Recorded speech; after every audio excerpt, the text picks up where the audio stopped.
highlights, insight, reports.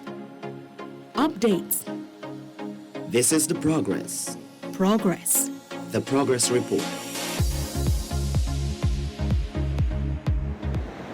Hello there and welcome to Progress Report, a program where we give you highlights, insights and updates as it relates to ministries and the progress they have made thus far. We are here at the Ministry of Labour and we will hear from the Honourable Minister Joseph Hamilton, who will share with us on the progress of his ministry. Let's take a listen.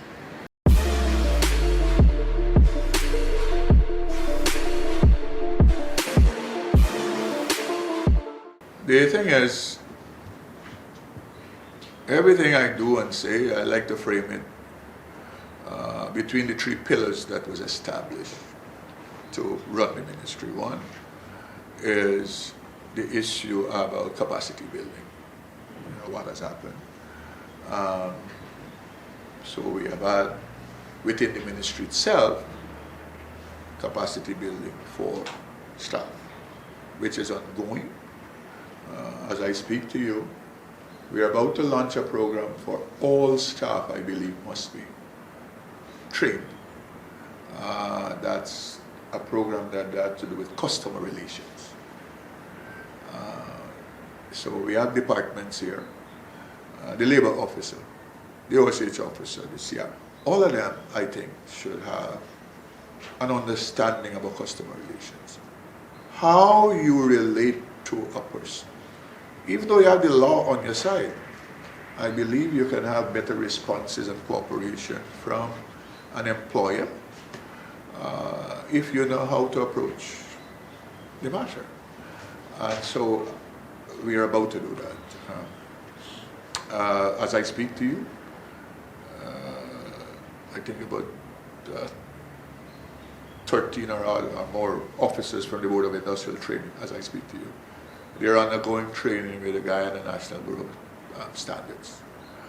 Training to make them compliant with ISO 4501 because at the level of it is not just training. You have to be able to monitor and evaluate training to see whether we are making progress, whether we are changing lives, whether we are training people who can become employable. So the training at BID is not for the fancifulness of saying we're having training happening. And that is the reason why we leave it to communities to make recommendation and requests for the type of training they want in their community. That's the first point. So capacity building continues with the officers. Many of them, they have done international training. They have gone overseas to train. Who will participate and operate within the oil and gas sector, both OSH and labor officers. At the level of maritime, they have done training with Marriott because labor officers and OSH officers should be on every ship that comes through the Demerara Channel and wherever. So those things, to effect it, you have to have the specific training to do it. So that is happening at the level of the ministry itself. And we continue to execute training through the length and breadth of Guyana, skill development and training for persons,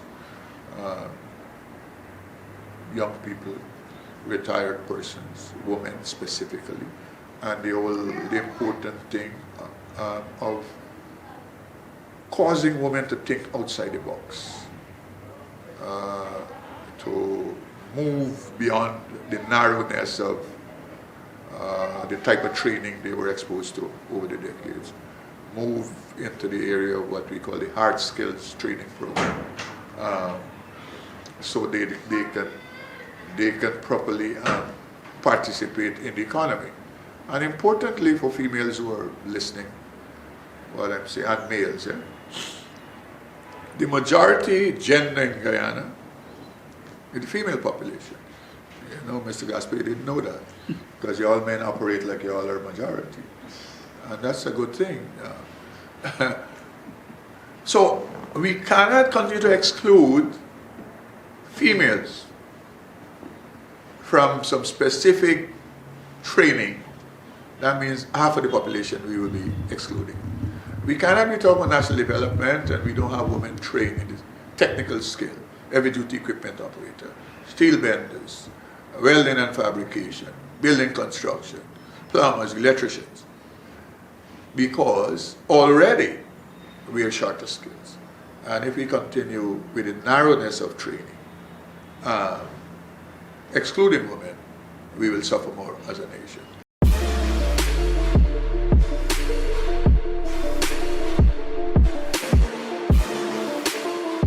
Well, based on everything is going, we started off projecting to train 4,500 persons. Well, I think the last time we spoke, I mentioned to you that within the training program, we now have a project that we are executing in Region 2, 5, 6, and 10 to train people in about 6, 7 skill sets specifically in those regions. And that, I suppose, will push the number far in excess of 4,500. And we continue to work with that. In all 4 of the regions, the program, we have launched the program, the specific project, so to speak. In the case of Region 10, we have 179 persons in Linden side and 70 at Kokwani side that are specific to this project within the program. So we continue to do program, but we have a project for 4 regions, as I've said. And we are rolling out also new types of programs, like fiber optic cable installation. We started a program training people, and I would say to you, already the persons we trained last year, many of them are working with GT&T and e-networks.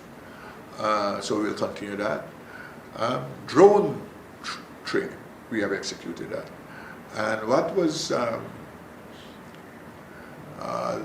different with that, when we launched the program, the trainees of that program, 90% was persons who work with government institutions, like the CDC, like EPA, and other entities. So we didn't set out to do that, but we had to deal with deficiency agencies had that we were unaware of. The Army personnel training.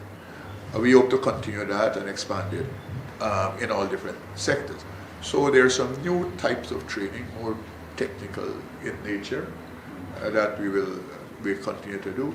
Collaboration with partners. We have a program, memorandum of agreements signed with the Adventist Church in Linden, and that is to expand and roll out across the country. Last night, I was at the Assemblies of God in Orstelli. Again, that's a collaboration with that. In that church, we have a MOA we have signed with the Assemblies of God, First Assembly, they call it, at Durban Street. So the church and religious institution are useful partners. We have the ongoing, we signed a MOA with the police force, because I believe the two vehicles that can point us to people under stress are the religious institutions and the police force. Wonderful, that's true. And that is the reason why the collaboration with those two subset of society are very important to me.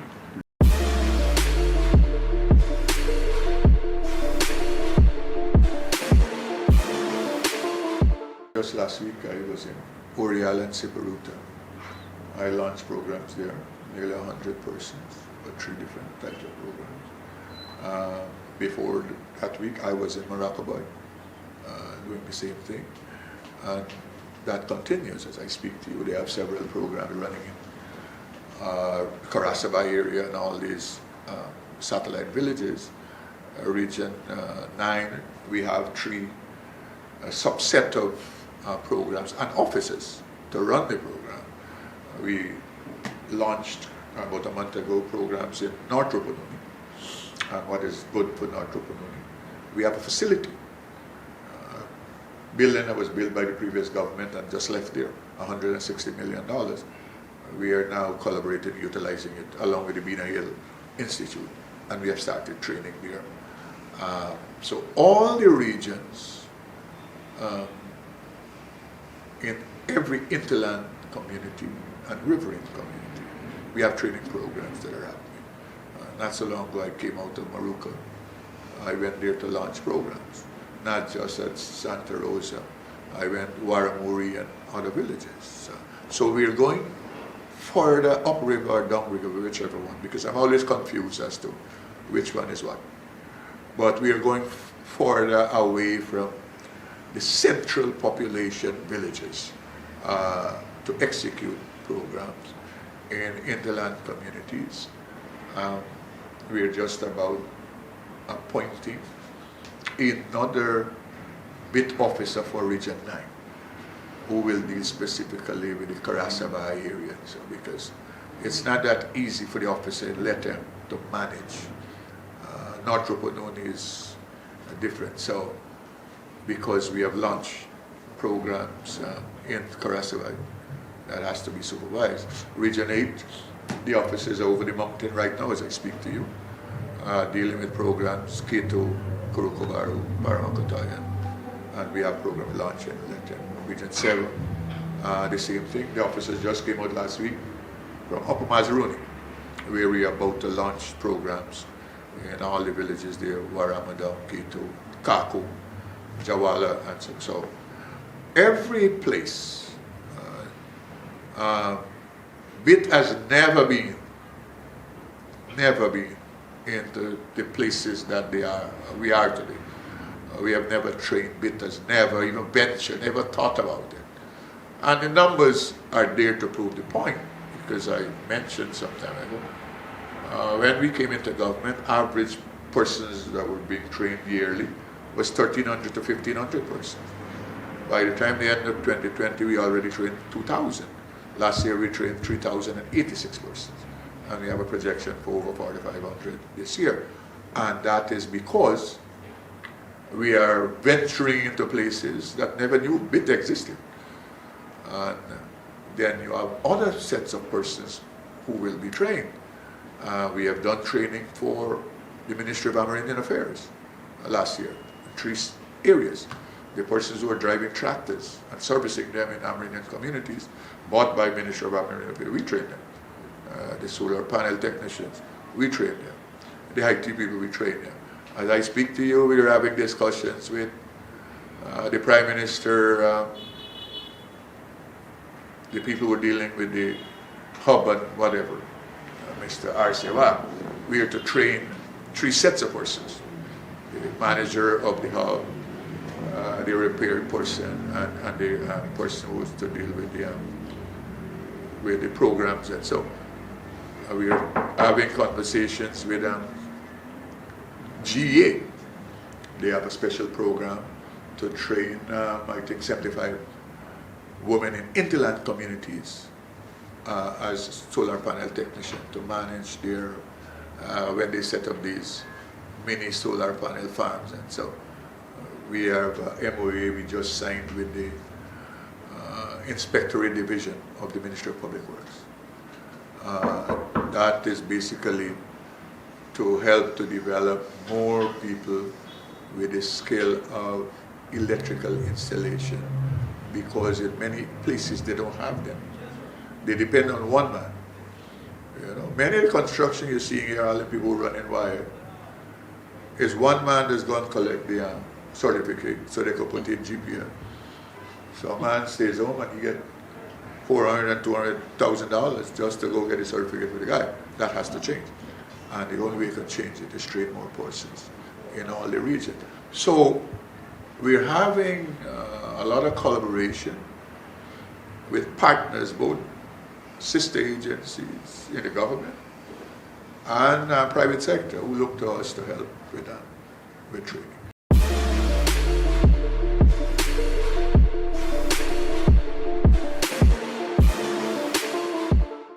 Whatever service and opportunities people on the coast they have, no matter where a Guyanese live, they will be exposed to. And that is what the BIT program is about. Not just the BIT program, everything with the re-established ministry. The fact that we have in every region except Region 8 now, either one or two labor offices. So it's beyond training. We have labor offices where it never existed. OSH offices where it never exist. So the expansion is part and parcel of the government service being delivered to people. So, and then of course, BIT has to complement what the technical institutes they're doing and other private sector as regards technical and vocational training and development for the country. Because we can't talk about the development we're discussing and we're not training people by the hundreds to deal with weather construction. You know, in construction, you need about 5 technical skill sets to ensure your houses built. That alone, that one area. In the other infrastructure development, you need people who can operate good heavy-duty equipment and those kinds of things. So everything is working towards the objective set and the commitment the government has made. And the first and foremost and important thing, all sectors, not just labor, we have to ensure happen is service reaches every corner of this country. And if you note all the other ministries and ministers, that is their objective. And so for us, we will continue that. And you know, it's like, sometimes we have a graduation in Port Kaituma, and when you see the trend, people think, oh, we need training at this village, we need training. So that, you know, the fact that training is just close to me, why you come to my village? So that is driving what we are doing. The other important thing is we have BIT, we don't just train and leave it as that. They have a methodology to assess persons who have been trained so that we can properly say to you how many persons were employed after training, because that's an important thing to pay attention to. The thing is employing people after. And so BIT, the CRMA that deals with placement, they work closely.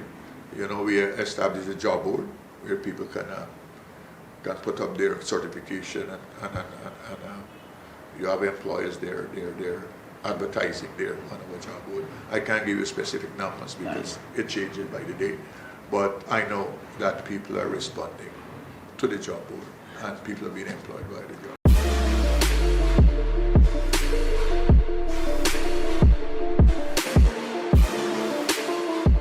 That the Ministry of Labour is visible. That's an important thing, you know. Board of Industrial Training is visible. The services and the supervision is visible. Not just in the private sector, but in the public sector. You know, when I came here, a lot of the public sector agencies didn't know they had some responsibilities. You know, and even the officers themselves, they thought their role as labor officer or OSH officer was just to supervise private sector. You follow? And therefore, the fact that we had to move from that place to understanding the laws for everybody, that has had some issues, but we have overcome them. And now I can say to you, a lot of government agencies, ministries, they have come to us to come say, give us training, both management and staff, to come say, help us to start health and safety committee. And so that work is continuing. In the public sector, never before you've had that.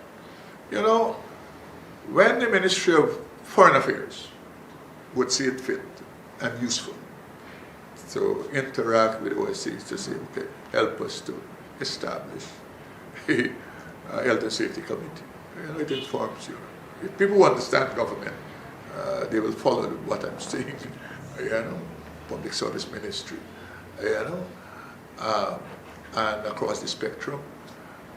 So the takeaway is that the re-established Ministry of Labor is visible every day. The agencies and the departments, they're visible every day.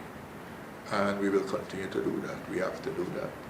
Because finally we have statutory duties and responsibilities. And that is one of the things.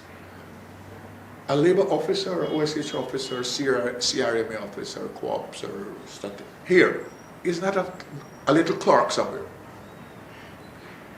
Their designation is prescribed by law. Their function is prescribed by law. And so it's not, they have statutory duties. It's not, okay, the clerk who will throw gospel voucher one side and say later for you. So, and I try to say that to them. And people have expectations.